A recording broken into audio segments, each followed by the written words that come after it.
Hello and g'day. This video is my beginner's practice junk journal. I'm Donna and I have created a junk journal that is small enough for you to complete in a day or two. I think you'll agree with me, it's hard to make a junk journal from scratch. As it turns out, I have good news. I've designed a series of short videos and I've made up the patterns that you need to help you practice. You're going to learn how to make a junk journal without the pressure. In fact, you will make this exact junk journal like I've made here. I'm going to recommend that you use recycled and cheap papers to make this entire journal, and that'll be from the cover to the pages. You'll learn what is a signature and how to sew one in, and I use a simple stitch that looks like a running stitch. Because the book is a practice book and because it's small, it's so much easier to make. This junk journal was designed so that you can make it from start to finish in a day. Take two if you need to. The most important thing is that you practice. To make it, all you have to do is download the printable pattern, grab some recycled cereal boxes, or you can use bookboard if you have some. You don't have to recycle. Get some brown craft paper or just use this masking paper. I got this from Bunnings in Australia. Very cheap, $3 for all of this, so it doesn't matter whether you ruin it or not. And for the pages, you can either use just tea-dyed paper or white copy paper with black cardstock. Black and white, everyone has this in their stash. Parchment paper. This is a nice light 89 GSM. You can use some pattern paper that comes out of the magazines that you buy. This was a free extra. You can use scrapbooking paper and just cut it down to size. And you can also use art paper, like just the normal sketching paper. You can use watercolor paper or pretty much anything else. These size pages are pretty good because they fold over and they're nice and small. This is a perfect little insert for your pages, and when that's folded in half, it gives this beautiful little page insert. The practice junk journal comes in two ways. I have the pattern of the junk journal here for you to download in my online shop. I have it in kit form. Everything is supplied so you can have it delivered to your door. Now the first 10 people will get the download for free. Then there will be a small fee after those 10 are gone. The coupon code will be placed in this video somewhere. It's not going to be hard to find. And when you do find it, pop on over to my website. The link is in the description below, and be sure and follow the steps using the code. It will stop working when the 10 free practice junk journal templates have been given out.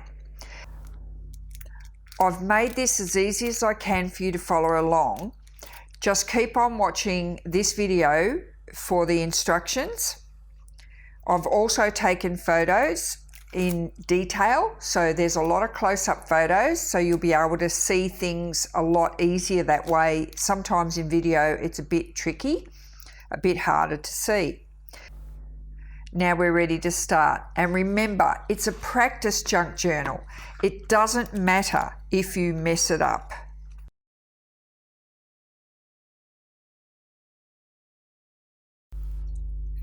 Let's begin. The size of the book, we'll start with the spine. It's got a 1/2 inch spine. The cover measures 5.5 by 3 3/4 inches.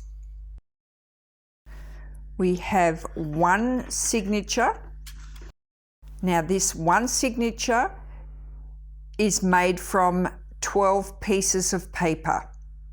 So 12 pieces of paper for the pages folded in half equals 24 pages. Now for journaling pages, that equals 48 front and back to write on. So you've got 48 pages in total. The junk journal has faux hinges, which means these hinges here on a normal junk journal are functional, fully functional. These hinges here open from the spine. So they're there for show only. That is for show only. But what happens is it still lays flat. So I can still open this up on any page and it still lays flat. So it is a faux hinge. So we'll get started. You start off by printing out the pattern pieces first. So you've got the pattern pieces, they're color coded so you can follow along. You need to cut out your cover. So you've got a main cover there. Then you need a front and a back and a spine, which are these pieces here. And this bit here we'll do in the next section. We'll just start with the cover first for the inside of the book. So these pieces here are this coloured pattern paper here. And your fabric piece is this piece here. So we'll do that in the next section. But for this step right here, all we're doing is making up the cardboard cover. I'm using a cereal box that I just always keep my cereal boxes. The chipboard in these are so handy. You can use a book board if you don't have any cereal boxes. If you don't have any book board, just get some cardboard and glue it together like I'm going to do on this piece here. So firstly, we'll just cut down and open up the box. We'll get rid of these pieces that we don't need. So I'm just going to make these two large pieces into a nice large piece of cardboard. Okay, there we have our two pieces.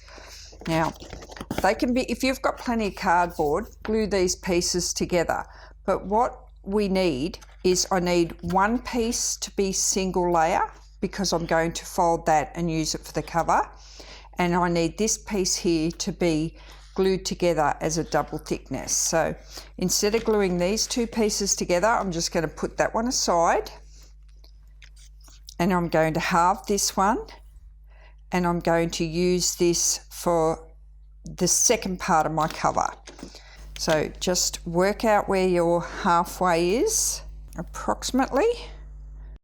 Slice that in half. It's got to just get your pattern piece out and check that this is going to fit on your pattern. So you end up with a double piece. We're going to glue that together and we're going to have a single piece. And we'll double check and make sure that the pattern fits on this. So all we need to make sure it fits is the front and the back cover and the spine. That's why it's pretty handy to have these larger pieces, but if you've got a smaller box, you just have to glue a couple of pieces together separately. Okay, so we can go ahead and glue those two pieces together because I know they're big enough. And we'll put this single sheet aside. I'm using the Helmer's fabric glue, which is the equivalent of Fabri-Tac that you guys use overseas. So I'm just going to run a bead of the fabric. I'm going to run a bead of the fabric glue around the edge of my cardboard, but not right on the edge because I don't want my glue to squish out and make a mess. So I'm just going to go squiggly lines all over while I'm pressing the bottle and just getting a nice even amount of glue out. Now this glue works really well so I don't have to sand my paper first. And just squish it down so we know all of that glue is nice and flat inside of those 2 pieces of cardboard. Okay, so now you can go ahead and cut out your pieces. Just make yourself a nice straight line to go off. Put your pattern pieces on that line and then trace them from there. And then just trace around those, put them in the centre so that you've got plenty of space around it, so that when you cut it out, those edges are nice and sharp. So that piece goes, those 3 pieces go on the double layer, and then you'll need your single layer. Just place that there and trace around that. So once that's traced around and cut out, you've got these pieces here. So you've got a front, a back, a spine, and the full base piece for your journal.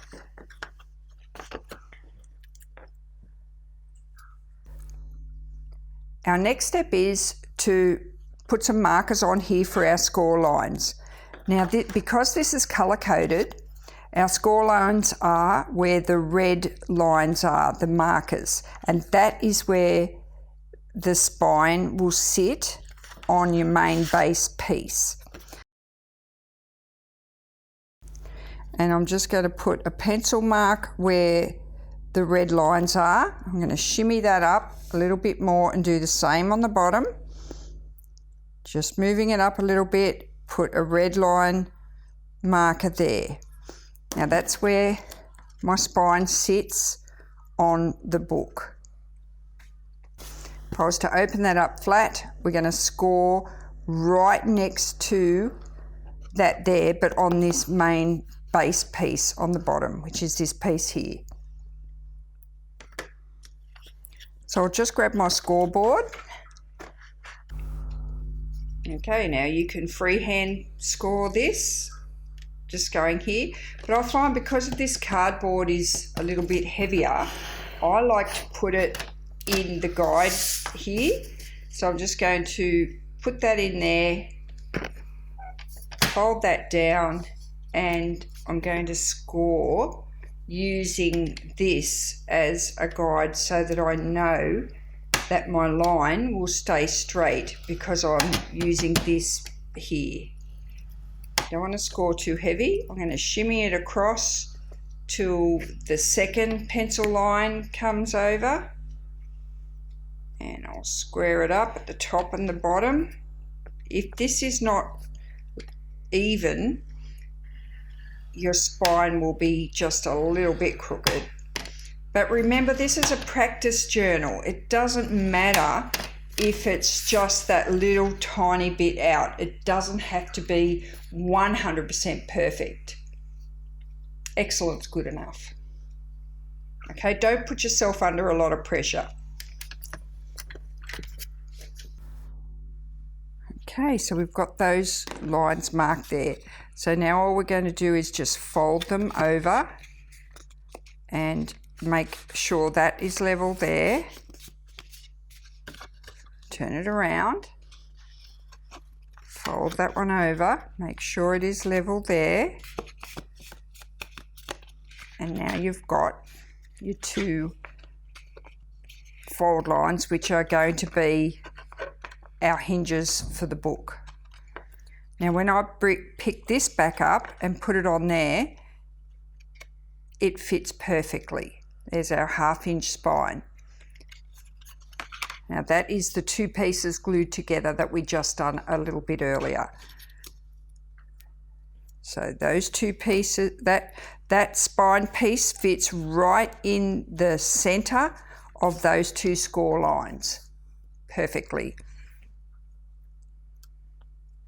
Then we get our front piece and we put it to the edge here, top and bottom, and we're going to put it to the edge here, top and bottom, and the space in between are our faux hinges. They really do nothing but add a decorative purpose because the score line is our hinge. Okay, so that's why it's called a faux hinge. Now, the whole idea of doing it this way is to just give you the feel for working with hinges and for making a junk journal. This is not the correct way to do hinges for a junk journal. It is just a way. It is a beginner's way for you to get the feel of cutting out covers, working with a spine, working with a cover, knowing what a hinge is. A hinge is this gap here. A spine is this piece here, a front is this piece here, and a back is this piece here. That is it. Once you've learned how to make a book in this method, the next video I'll do will be a beginner's book using a real hinge. This way here is meant to make you feel comfortable and make a book start and finish today. Easy, or much more easy than it normally would be.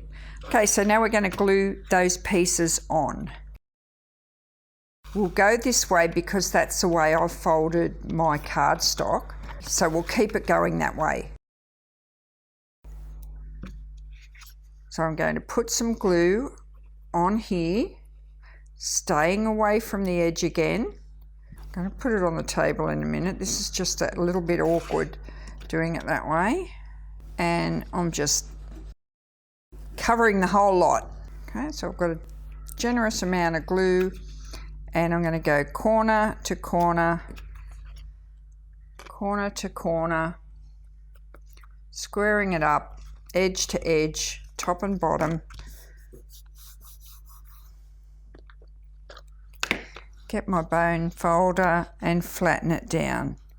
I want to make sure there's no glumpy bits of glue, you know, like from doing that. I don't want any glumpy bits of glue. Just keep it square. Those bits there you need nice and square on the corners. Okay, if you cut out nice and square and straight, everything will just fall into place. Let's do the same on this piece. Doesn't matter how you go about laying down your glue, as long as you get it on there. And don't have it too close to the edge. We are going to cover this piece, so it's, you know, it doesn't matter if it does squish out a little bit of glue. It's not going to be the end of the world.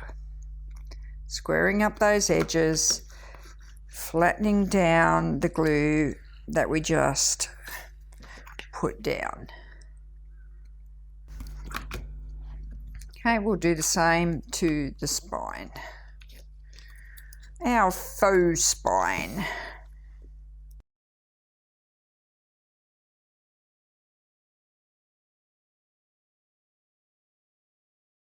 Even though it's a practice junk journal, it is still a junk journal. It is a usable, a fully functional junk journal. You can make this and throw it in your bag and actually use it.